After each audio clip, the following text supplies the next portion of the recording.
primary reason is that you get writers together and get them to talk to their readership. I think that is the vital part. Of course, they talk to each other as well, but the reader who, let us say, has read V.S. Naipaul all his life and has a whole collection of his books and is dying to meet him in person, and there he is, he's sitting there, and you can even approach him and talk to him. Most writers, in fact, don't want to run away because writers also get a thrill. If you look at the book signings, after the session, you get a big queue of people who have bought the books and they want their name inscribed and signed, and it's a thrill. But apart from that, I think the whole fact of listening to your author's voice in real life, someone you've read, I think that is something special. Besides that, I think what happens with writers coming together and talking to each other, as they do in a discussion, a panel discussion, is that so many new ideas emerge, even for the writer. Because writing is a lonely job, and you work, you sit at your desk and you write all by yourself, and these interactions with other people in the same lonely profession, there's a kind of a flowering, and it's nice. And even for the audience, it acts as a catalyst. New thoughts are planted in your brain, ideas you've never had, you suddenly hear expressed. So all in all, I think I call it a festival for the mind.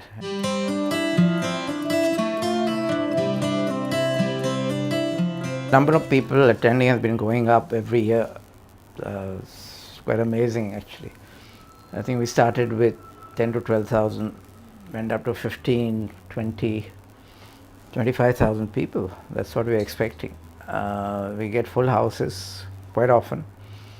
In fact, it has happened so often that we've started doing an arrangement for an overflow and a live TV feed to another auditorium.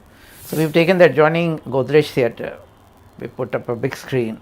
So there's a live feed. So if suppose Shobha Day is speaking there, and then you can go to Godrej, watch her on the screen. You have the satisfaction of watching it live, at least.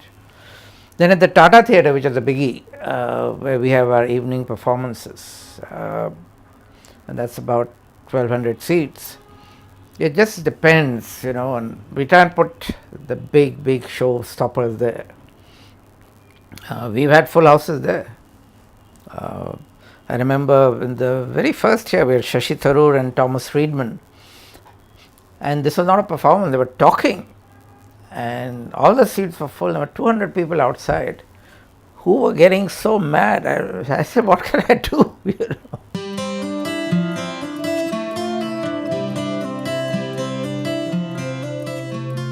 This year, one of my dream projects has happened, and I've been wanting to do it from year one, but I've never had the time or the bandwidth to do it. And this is to bring the visual world together with the written word. I've always wanted to do this, and what I wanted to do was give painters and photographers the title of a book. Let's say Naipaul's An Area of Darkness, or Arundhati's Roy's A God of Small Things, or Salman Rushdie's Midnight Children, and say, okay, here are the titles. Now let your imagination run wild and do what you can in your medium. And then you see the kind of, I wouldn't say an intersection, but you see different kind of mind working in a different medium, doing his or her interpretation of a writer who's dealing only with words. It's never been done before. It's happened this time. I managed to rope in Geetu Hinduja of the Fine Arts Art Company and her colleague Shraddha. And they have curated the show, they brought it together. So I'm happy. There are other things that are new. We've got a pretty good children's section because we're starting on the 14th, which is Children's Day. So we said, here's the audience for tomorrow.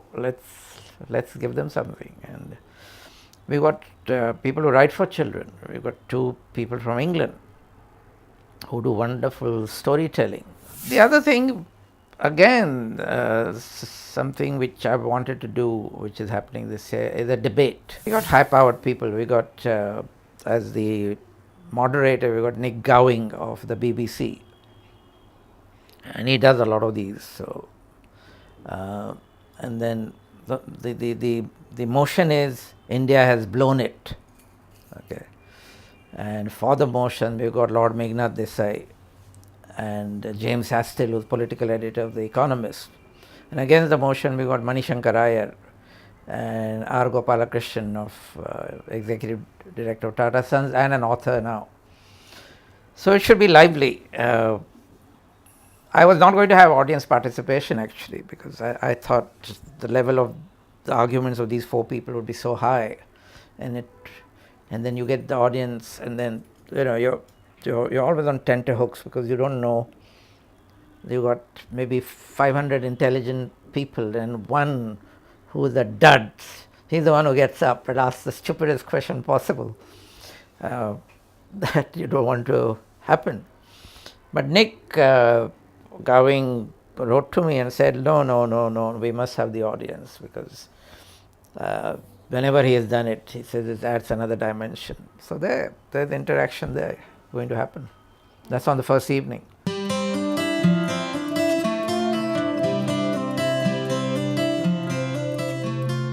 The first book award, which has become very big, the Tata, is called the Tata Literature Life First Book Award.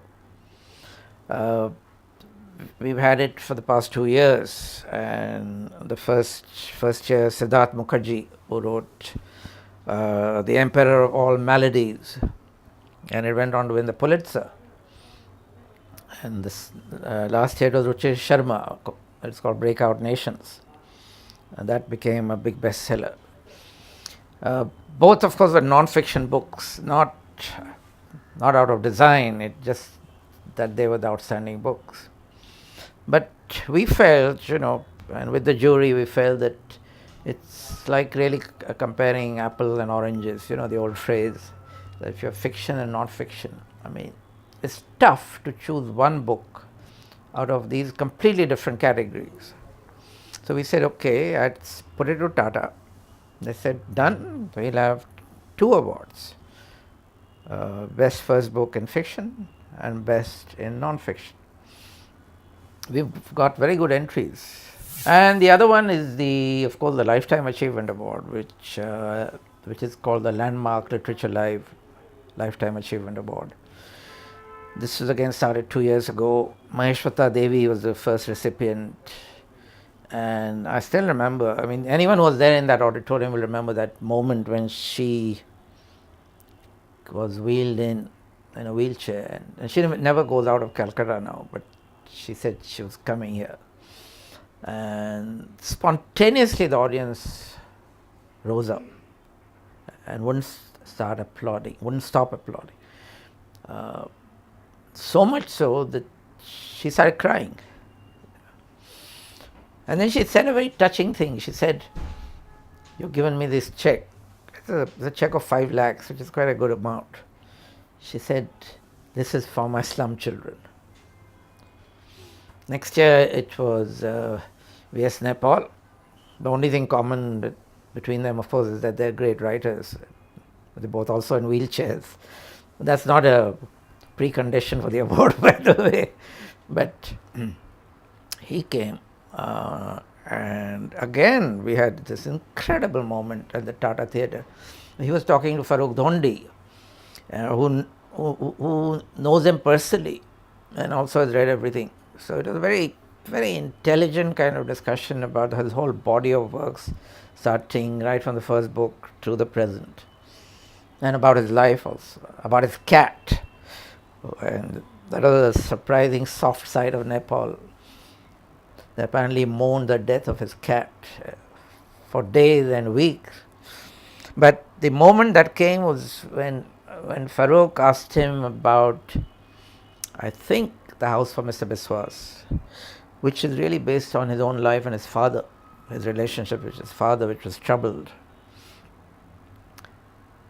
And then suddenly there was a silence, and Naipaul had choked up. He choked up completely, and you know how it is in an auditorium on the stage, if no one is speaking and the audience is also hushed, and then tears started rolling down his eyes. And it went on for, I don't know, about a minute. Then Farooq changed the subject, brought in something completely different. So then the conversation came. But again, you know, these are the kind of moments you remember.